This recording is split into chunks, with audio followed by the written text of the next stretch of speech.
Friends, मैं देवेन आर्य और आज के वीडियो में हम बात करने वाले हैं कक्षा 10वीं के अंग्रेजी के पेपर के सॉल्यूशन के बारे में, जो कि अभी आपका हुआ है।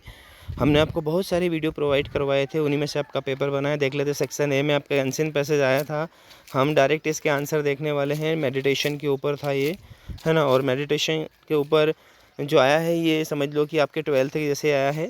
The word meditation is, meditation शब्द क्या है, तो एक नाउन है। और which word in this passage mean an ability to keep something in mind, तो साइंस। और the ultimate challenge these days is to make your mind calm. Meditation helps student to improve long term performance in studies. Simplest form of meditation is focusing on breathing. ठीक है। Question second भी आपका एक passage आया था, उसके भी answer आपको लिखने थे। और ये डेवलप्ड कंट्री के बारे में कि भारत किस प्रकार से विकसित राष्ट्र बन सकता है। तो we should use education as a weapon to improve the life standard of our women. और सेकंड का आंसर आएगा डाउरी सिस्टम, यानी कि दहेज, वुमेन एजुकेशन। तो all of these ABC. The above passage is mainly about women education के बारे में है।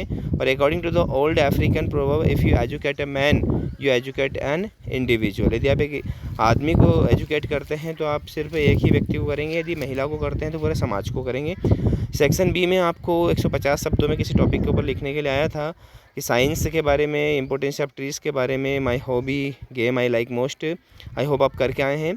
इसके बाद में इसके अथवा में एक पैराग्राफ लिखना था importance of games and sports के बारे में। और फिर ये वाला लिखना था आपको स्मॉल पैराग्राफ, जिसमें गुड हैबिट कौन कौन सी हो सकती है, इसका वीडियो मैंने आपको प्रोवाइड करवाया था। इसके बाद में क्वेश्चन नंबर 5, इस पैसेज को पढ़ना था और कुछ क्वेश्चन का आंसर लिखना था। तो गिव अ सूटेबल टाइटल इसका लिखना था और मैक नोट्स इसके नोट्स से बनाने थे। तो सोलर एनर्जी के बारे में था और इसके नोट्स आप आसानी से बना सकते थे। ठीक है। क्वेश्चन नंबर 6 में आपको करना था, है ना, कि आप जो है जय या जया हैं और आप government model high secondary school Ujjain में पढ़ते हैं। आपको प्रिंसिपल को एक एप्लीकेशन लिखनी थी और 3 दिन की छुट्टी लेने के लिए, क्योंकि आप अपने बड़े भाई की शादी में जा रहे हैं। इसके अथवा में आप सोनू हैं, सॉरी, आपको एक पत्र लिखना है अपने फ्रेंड सोनू को और उसको बधाई देनी है, उसने हाई स्कूल एग्जामिनेशन में बहुत अच्छा किया है। ठीक है। और आप खुद एक आपका नाम वैदिक है और आप 723 संस्कृति पार्क महू में रहते हैं। चलिए सेक्शन सी के बारे में बात कर लेते हैं। सीता एज, यहाँ पर एक डिग्री आई है, तो यहाँ पर आएगा कंपेरेटिव डिग्री, इसलिए more intelligent then any other girl. I this book yesterday, तो रीड की सेकंड फॉर्म रीडी होती है, इसलिए यहाँ पर रीडी आएगा क्योंकि पास्ट इंडेफिनिट का वाक्य है।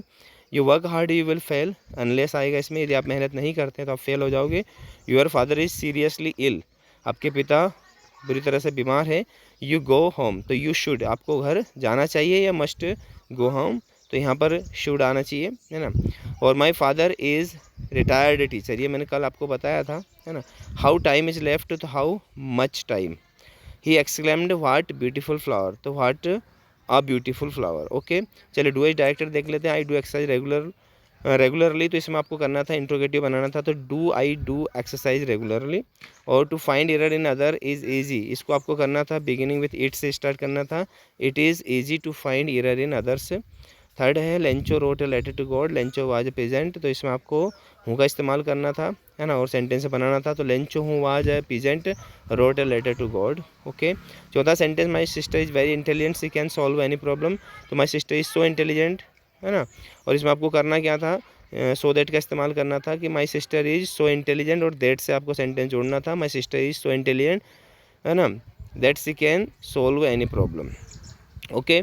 ही नोस मी, तो I am known to him, यहाँ मैंने इसका पैसिवाइज बनाना था, तो I am known to him करना था। और छठा सेंटेंस आपको रीअरेंज करना था, तो इसके लिए आएगा some girls were walking noise in the class, है ना, were walking making noise in the class, sorry, तो क्या आएगा इसका, some girls were making noise in the class. और सातों है we are living in this city since 2005, तो इसको सेंटेंस को सही करना था, तो we have been living in this city since 2005।